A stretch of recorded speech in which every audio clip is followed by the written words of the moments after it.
Hi മക്കളെ, അങ്ങനെ 20-ാം തീയതി ക്രാഷ് പ്രോഗ്രാമുമായി സൈലം മുണ്ടക്കയത്തേക്ക് വരികയാണ്.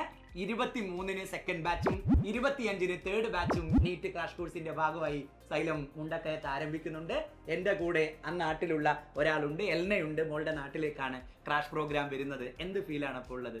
ഒരുപാട് സന്തോഷമുണ്ട്. എൻ്റെ നാട്ടുകാർക്കും എൻ്റെ കൂടെ പഠിച്ചവർക്കും എൻ്റെ ഫ്രണ്ട്സിനും ഒക്കെ ഇപ്പം നീറ്റിൽ എഴുതാൻ പോകുമ്പോഴത്തേക്കും ഇവിടെ നീറ്റിനെ റിപ്പീറ്റ് ചെയ്യാൻ പറ്റുക അല്ലെങ്കിൽ ക്രാഷ് ചെയ്യാൻ പറ്റുക എന്ന് പറയുന്നത് ഒരു വലിയ ഓപ്പർച്യൂണിറ്റിയാണ്. ഇവിടുത്തെ പ്രൊഫസേഴ്സും ഇവിടുത്തെ ലെക്ചേഴ്സും എന്നൊക്കെ പറയുന്നത് നമ്മൾ എന്ത് പൊട്ട സംശയം കൊണ്ട് ചെന്ന് കഴിഞ്ഞാലും നമ്മൾ പറയുന്ന ഒരു മണ്ടത്തരാന്ന് തോന്നിക്കാത്ത രീതിയിൽ അവർ നല്ലതുപോലെ പറഞ്ഞു തരും. ആൻഡ് നമ്മൾ സ്ട്രെസ്ഡ് ആയിട്ട് ടെൻസ്ഡ് ആയിട്ട് ഇരിക്കുമ്പോഴത്തേക്കും മെൻറ്റേഴ്സൊക്കെ ഭയങ്കര സപ്പോർട്ടീവാണ്.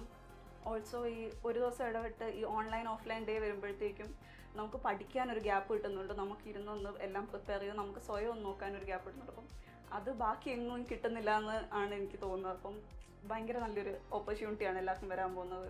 അപ്പോൾ സൈലത്തിനകത്ത് റിപ്പീറ്റ് ചെയ്യുന്നതിന്റെ സന്തോഷമാണ് എൽന നിങ്ങളോട് പങ്കുവെക്കുന്നത്. എൽന പഠിച്ചുകൊണ്ടിരിക്കുന്നതിനൊപ്പം നിങ്ങൾ എല്ലാവരും ക്രാഷ് പ്രോഗ്രാമിലേക്ക് കടന്നു വരണമെന്നും അവൾക്കൊപ്പം ഗംഭീരമായി എൻട്രൻസ് എക്സാമിനേഷൻ എഴുതാൻ സൈലത്തെ ഉപയോഗിക്കണമെന്നുകൂടിയാണ് അവൾ മുണ്ടക്കയത്തുള്ള എല്ലാ ആളുകളോടും പറയുന്നത്. സോ അടിപൊളിയായി പ്രാവശ്യത്തെ എൻട്രൻസ് എക്സാമിനേഷൻ നമുക്ക് എഴുതാൻ വേണ്ടി പറ്റണം. മുണ്ടക്കയം ക്രാഷ് പ്രോഗ്രാമിൽ വെച്ച് നമുക്ക് കാണാം. All the best.